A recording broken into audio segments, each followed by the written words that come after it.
يا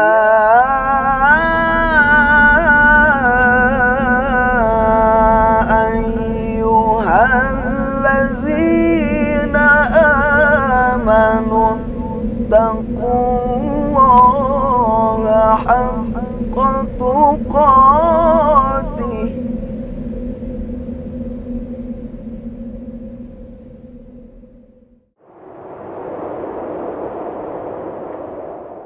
Assalamualaikum warahmatullahi wabarakatuh. Pemirsa Beranda Islami rahimakumullah. Allah Subhanahu wa taala berfirman, A'udzubillahi minasyaitonirrajim. Bismillahirrahmanirrahim.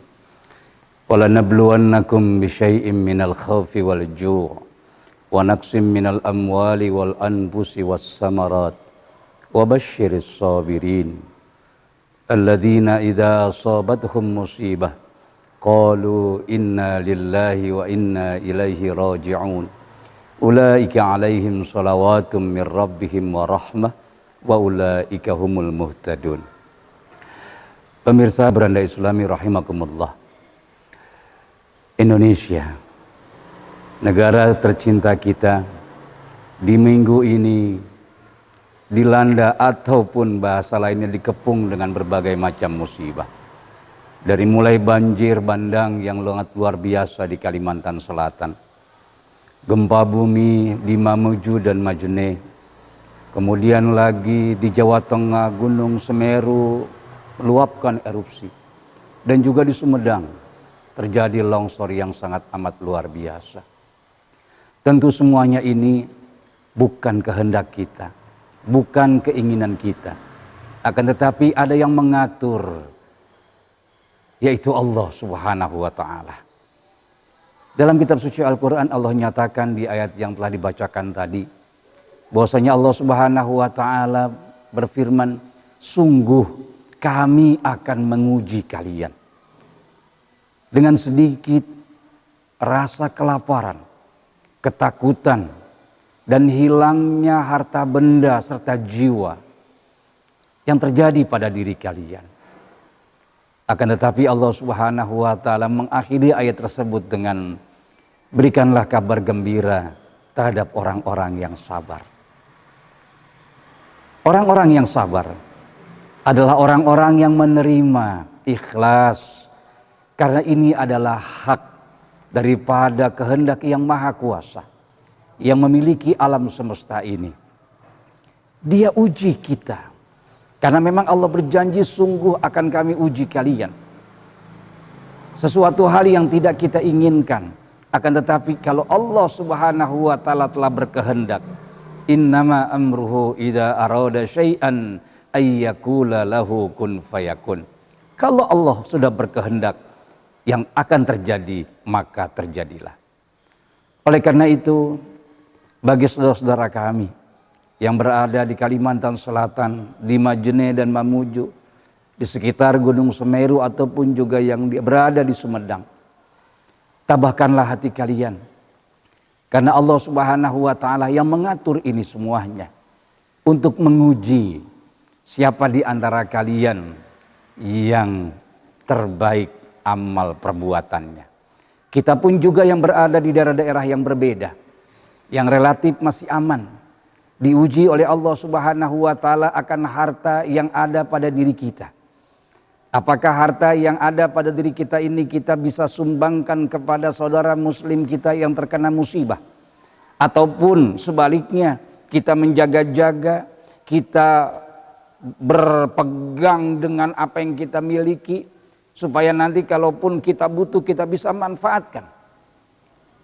Rasulullah Shallallahu Alaihi Wasallam bersabda, barang siapa yang tidak memperhatikan kaum muslimin, maka dia bukan termasuk golonganku. Oleh karena itu, dalam keadaan seperti ini, apakah orang-orang yang berada di lingkungan bencana alam ini masih berkewajiban menjalankan ibadah? Disinilah keimanan kita diuji. Keimanan kita akan dilihat oleh Allah Subhanahu wa ta'ala. Apakah dia mampu beribadah dalam keadaan sehat, dalam keadaan tenang, dalam keadaan bahagia, ataupun juga mereka mampu beribadah dalam keadaan duka cita dan dilanda dengan berbagai musibah. Saudaraku beranda Islami rahimakumullah. Perintah agama, terutama sholat, tidak gugur dengan adanya musibah. Tidak gugur dengan adanya banjir bandang. Tidak gugur dengan adanya tsunami, tidak gugur dengan adanya gempa bumi ataupun juga tanah longsor dan gunung Merapi. Perintah agama dalam sholat tetap kita jalankan sesuai dengan kemampuan kita masing-masing. Oleh karena itu begitu besar pahala yang Allah Subhanahu wa taala berikan kepada orang-orang yang mampu menjalankan ibadah di dalam kondisi keadaan penuh dengan musibah.